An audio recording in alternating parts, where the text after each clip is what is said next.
Hi guys, welcome to relatively easy. आज हम percentage chapter के क्वेश्चन नंबर 11 टू 15 डिस्कस करेंगे। आओ क्वेश्चन नंबर 11 देखते हैं। तो क्वेश्चन नंबर 11 में क्या लिखा हुआ है? On a certain date England has a success rate of 80% against Australia. इस बात का मतलब क्या है? In all the ODI matches played between them. ठीक है, इस फर्स्ट लाइन का मतलब क्या है? फर्स्ट लाइन का मतलब है अगर 100 मैच होते हैं, टोटल मैचेस अगर 100 होते हैं, तो उसमें से इंग्लैंड कितने जीतेगा?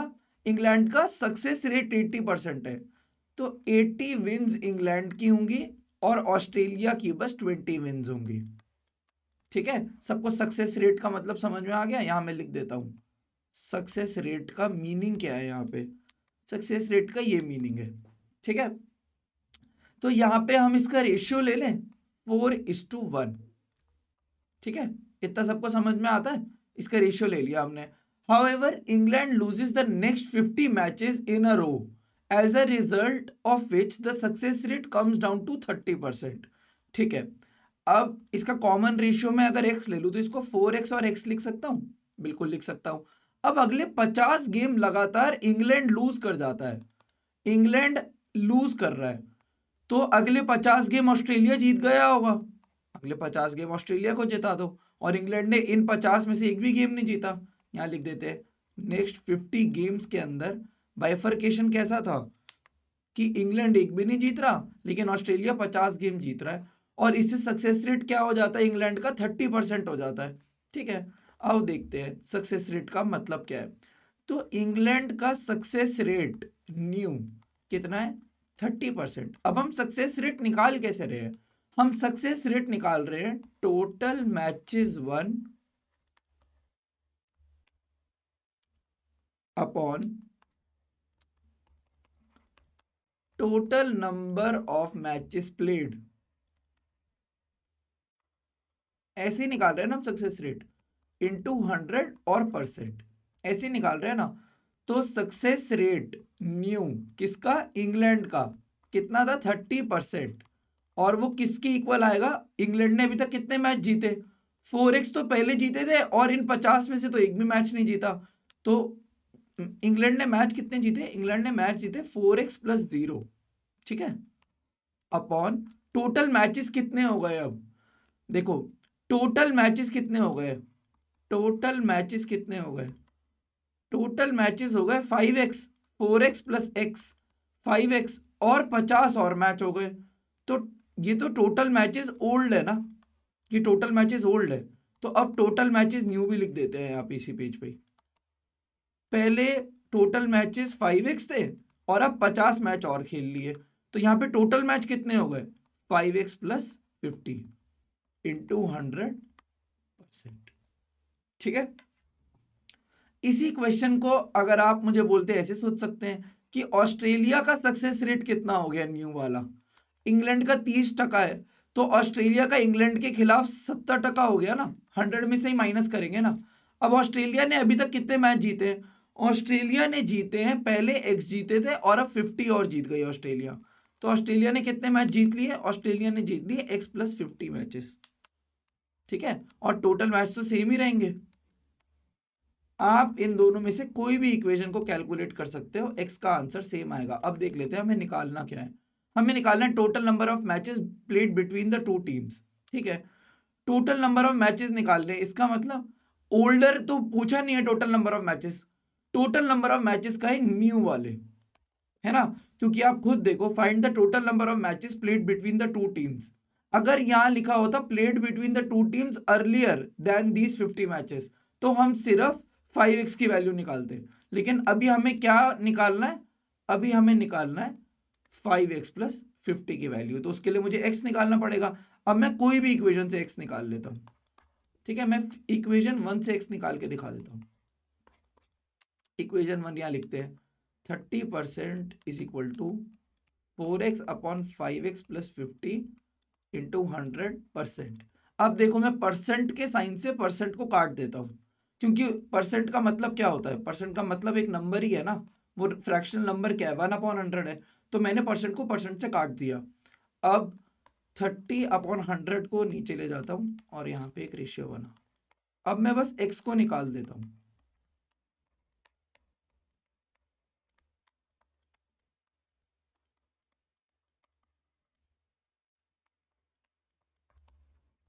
तो यहां से x आ गया हमारा 6, और हमें निकालना क्या था, हमें निकालना था टोटल मैचेस।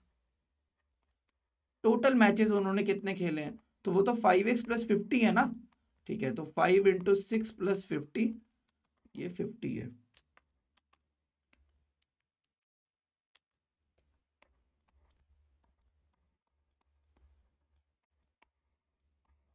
तो हमारा आंसर होना चाहिए 80।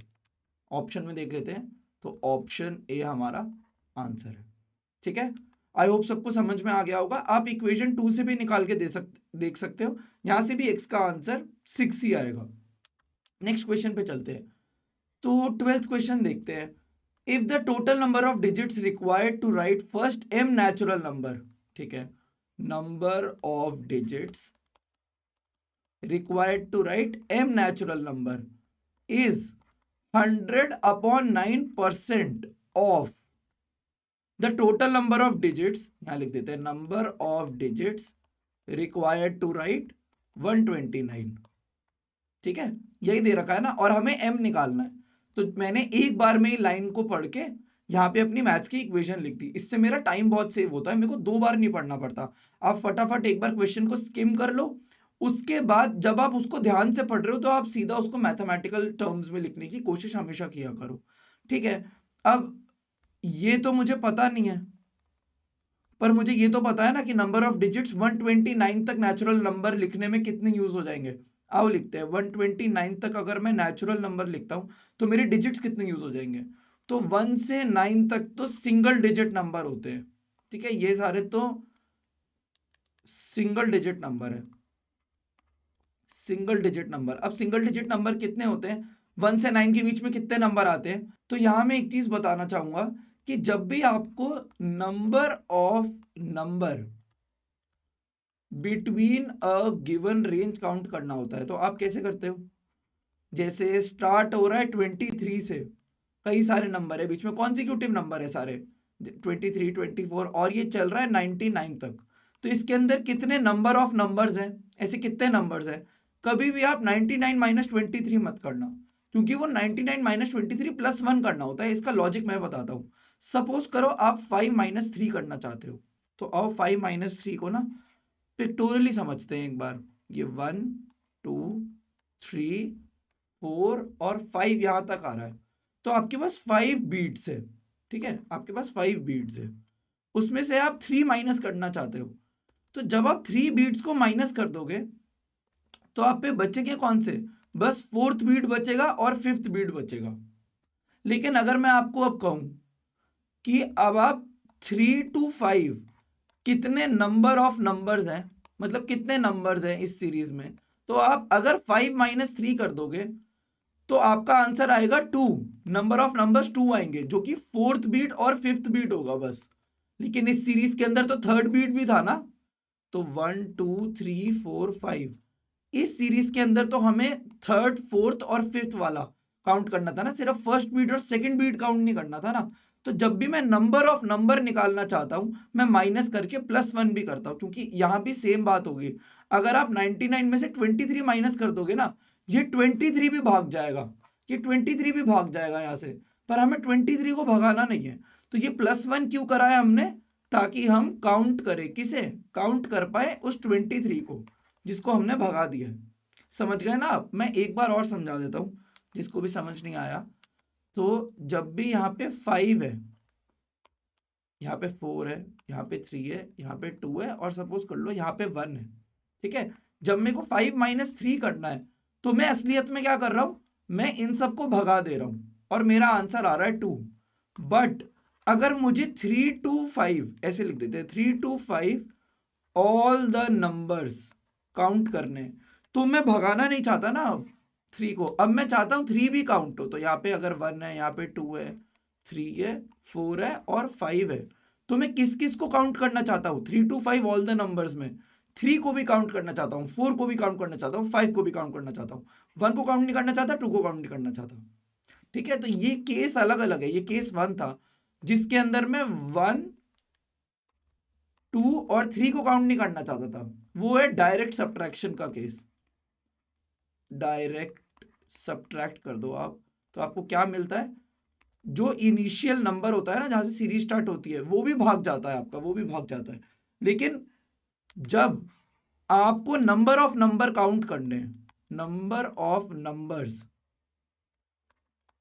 Between a given range count करना है, वही बोल रहा हूं ना मैं, between a given range count करना है नंबर ऑफ नंबर्स, तो आपको ये 3 भी लेना पड़ेगा। तो उसका अच्छा मेथड क्या है, अब आप कॉम्प्लिकेटेड नंबर्स में तो हर जगह नंबर लाइन नहीं बना सकते, तो उसका मेथड क्या है, उसका मेथड है, कहाँ लिखे, यहाँ लिख देते हैं मेथड।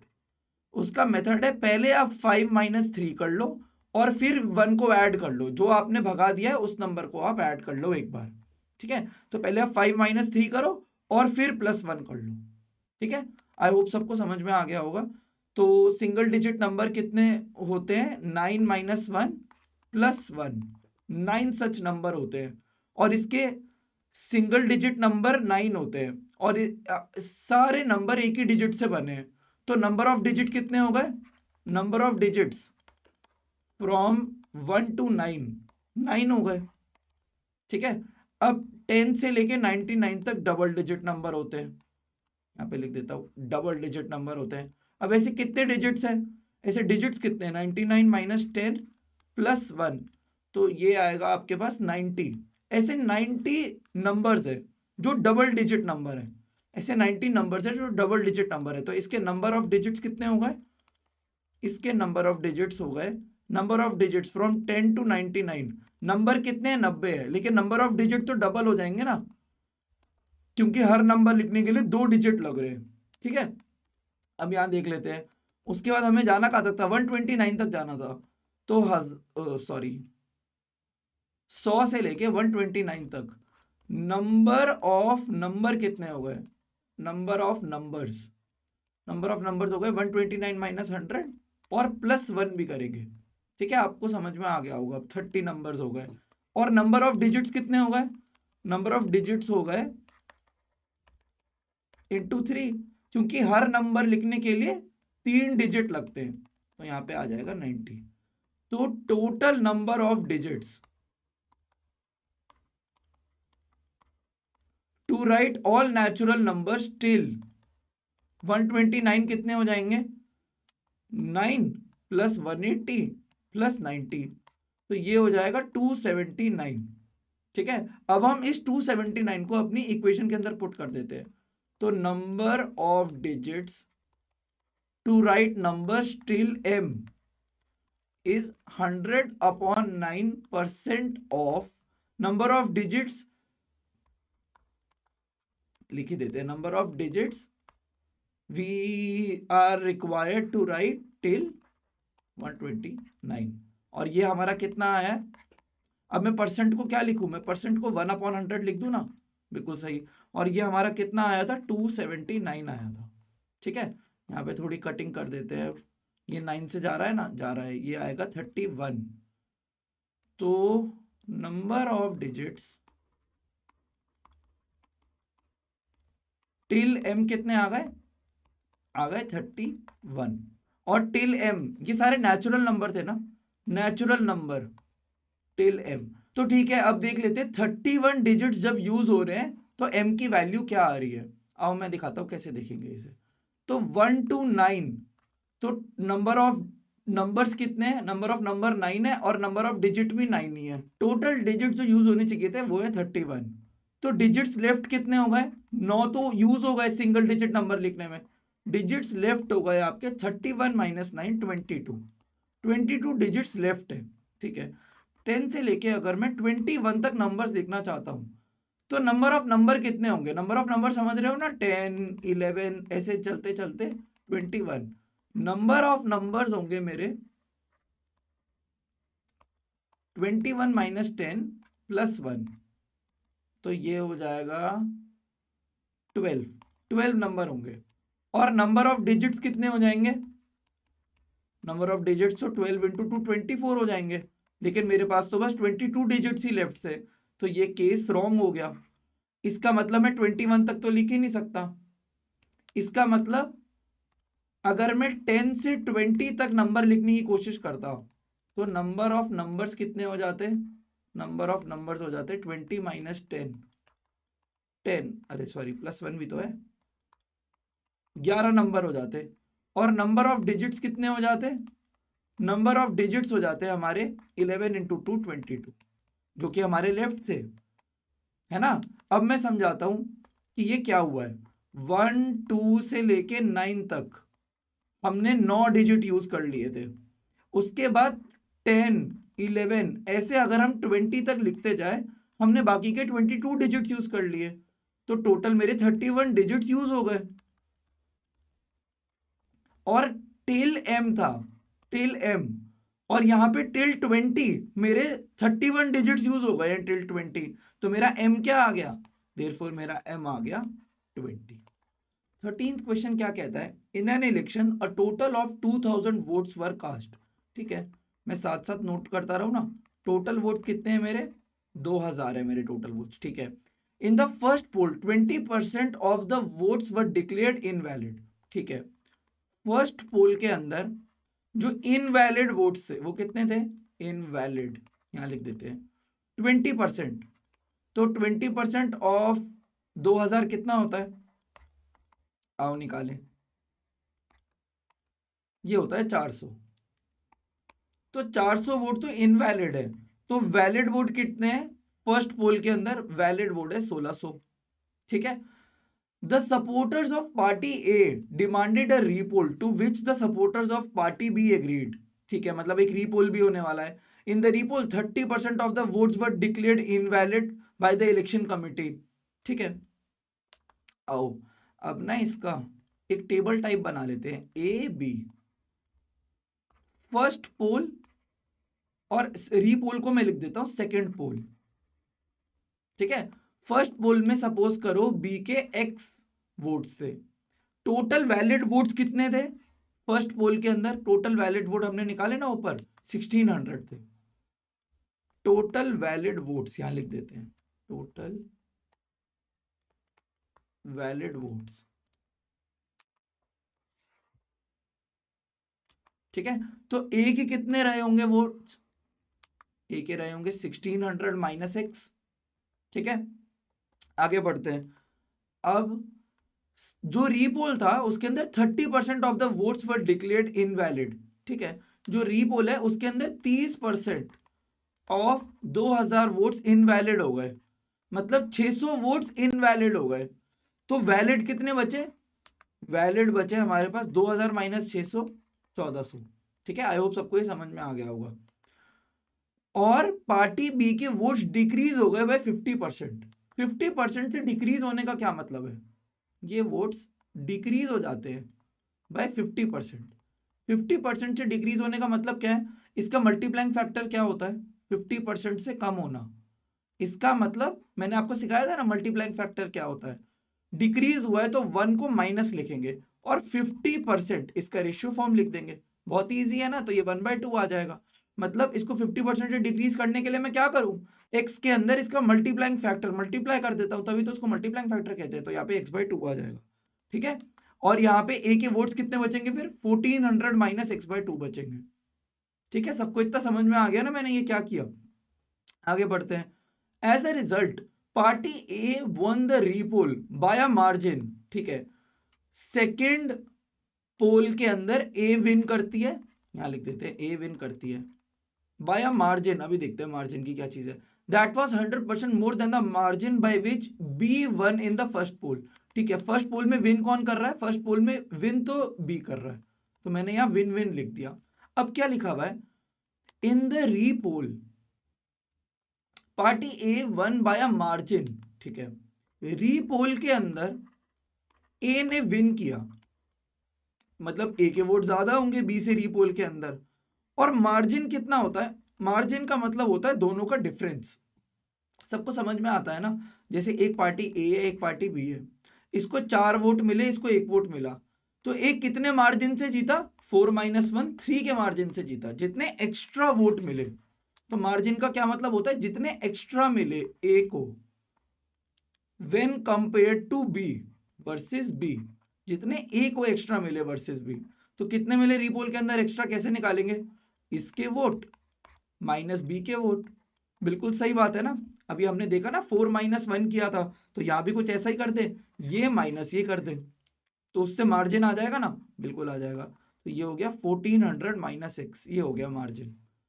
अब फर्स्ट पूल का मार्जिन कितना है, फर्स्ट पूल के अंदर कौन जीतता है, फर्स्ट पूल के अंदर बी जीतता है, मतलब बी के वोट ज्यादा रहे होंगे, और उनका मार्जिन कितना है, उनका मार्जिन होगा x - 100 - x, वो हो जाएगा 2x - 100, सॉरी 1600 होगा ना, 2x - 1600, ये हो जाएगा मार्जिन। अब अकॉर्डिंग टू क्वेश्चन उस लाइन में क्या लिखा हुआ है, as a result party A won the repoll by margin, ठीक है, पार्टी ए ने जब विन किया वो मार्जिन इज 100%, देखो मैं एज इट इज लिख देता हूं फर्स्ट लाइन, तो ताकि मुझे कंफ्यूजन ना हो, 100% more than the margin by which B won the first election, ठीक है। सबको समझ में आ गया ना ये इक्वेशन मैंने कैसे लिखी।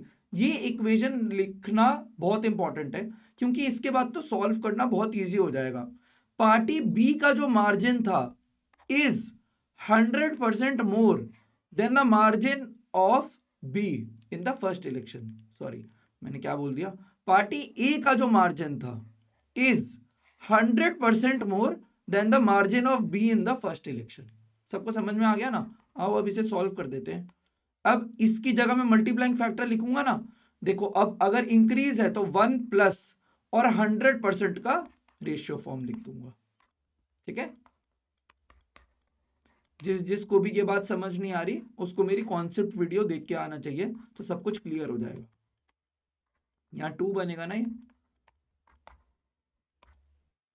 ये तो बड़ी आसान कैलकुलेशन है।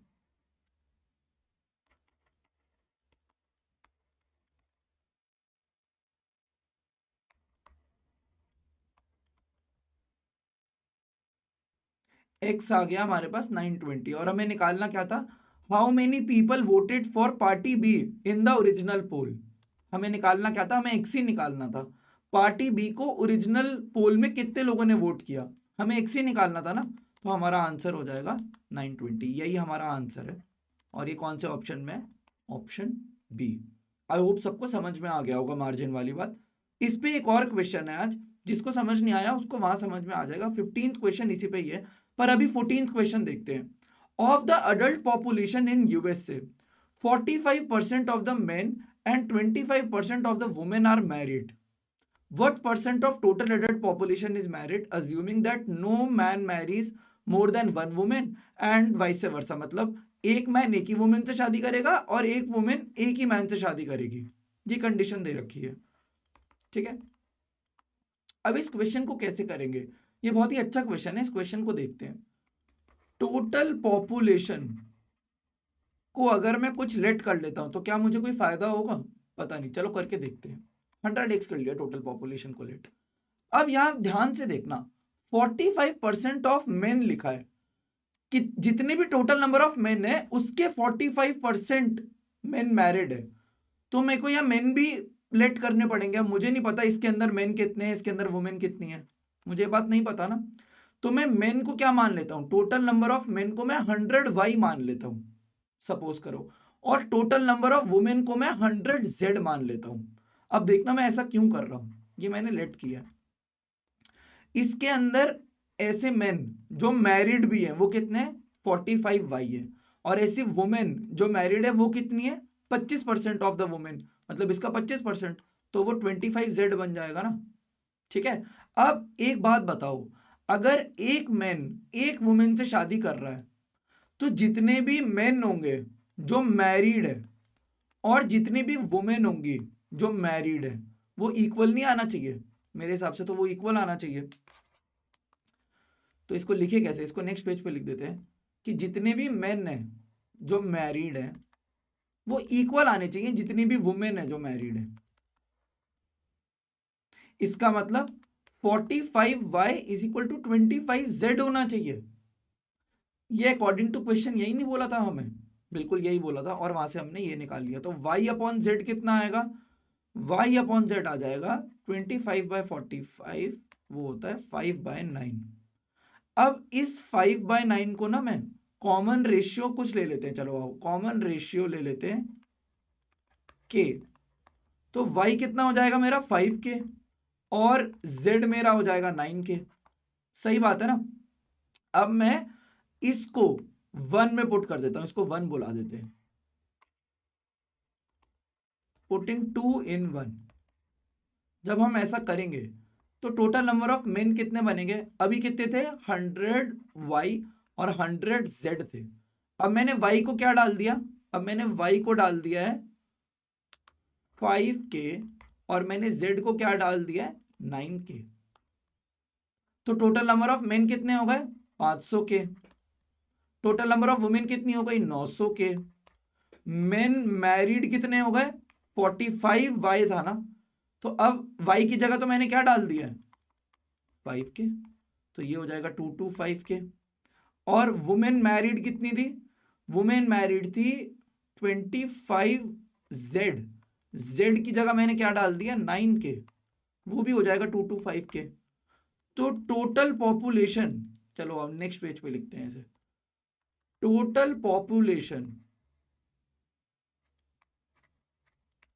जो मैरिड है वो कितनी है, वो है जितने मेन मैरिड थे प्लस जितनी वुमेन मैरिड थी।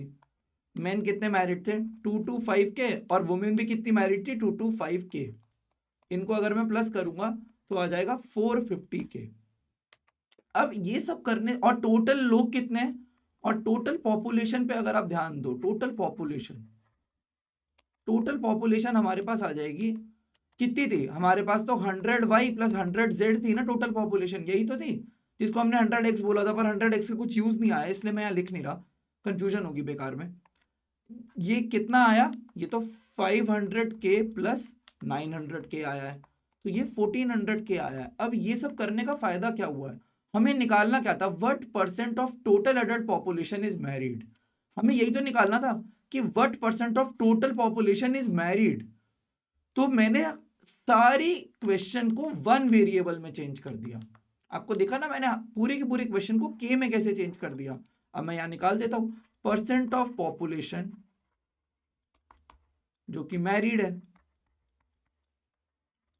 वो कैसे निकालेंगे, कितने लोग मैरिड हैं अपॉन टोटल पॉपुलेशन कितनी है इंटू 100%। ठीक है, आओ इसे सॉल्व करते हैं। अब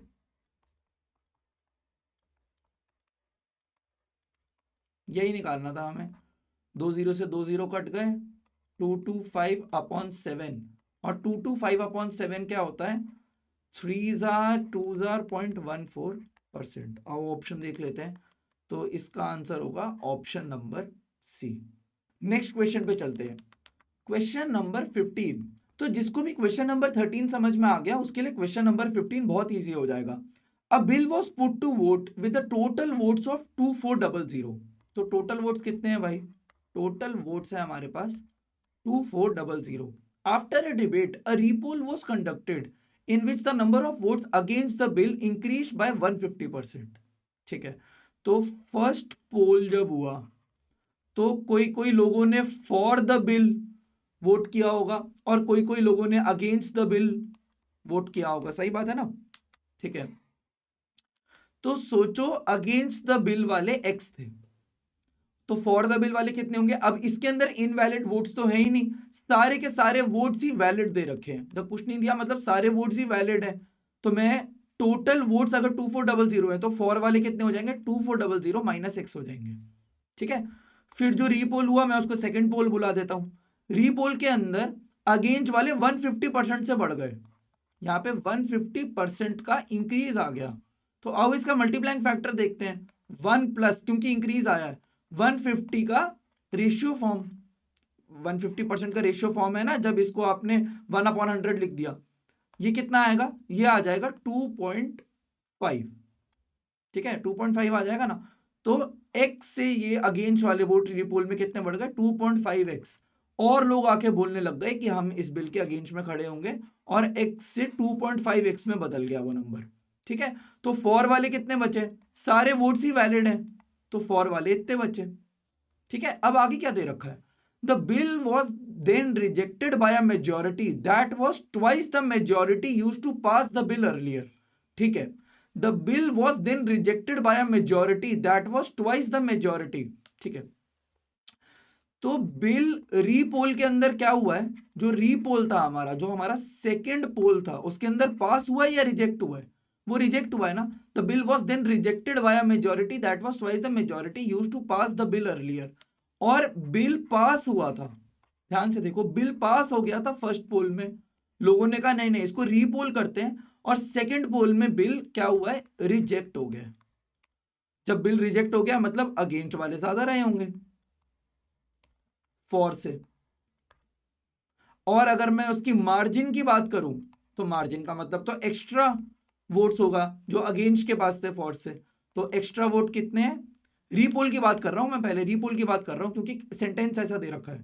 ठीक है, कितने, 2.5x माइनस 2400 माइनस 2.5x, ये कितना आएगा, 5x माइनस 2400 आएगा। ठीक है, और फर्स्ट पोल के अंदर मतलब बिल पास हो गया था, यहां लिखा हुआ है ना, majority use to pass the bill earlier. ठीक है, मतलब अर्लियर पास हो गया था, तो यहां पे बिल हुआ था पास फर्स्ट पोल के अंदर, मतलब फॉर वाले ज्यादा रहे होंगे अगेंस्ट से। और अगर मैं मार्जिन की बात करूं, मार्जिन का मतलब मैं एक्स्ट्रा कितने थे फॉर वालों के अगेंस्ट से बात करूं, तो अब मैं ये माइनस ये करूंगा, क्योंकि अब इसके ज्यादा थे ना फॉर वाले के। आई होप सबको समझ में आ रहा होगा, बहुत ही बेसिक सी चीज है ये, इसमें कुछ भी फाइट नहीं होनी चाहिए किसी को। ठीक है, अब हमें अकॉर्डिंग टू क्वेश्चन दे क्या रखा है, अकॉर्डिंग टू क्वेश्चन दे रखा है the bill was then rejected by a majority.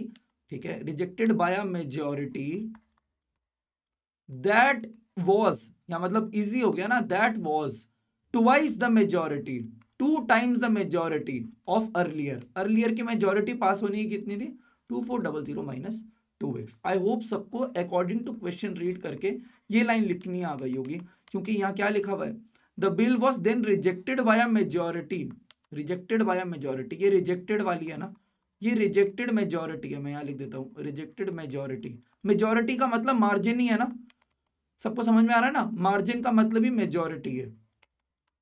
Rejected by a majority in the second poll is twice the for majority, या फिर उसको लिख देते हैं pass majority of the first pole.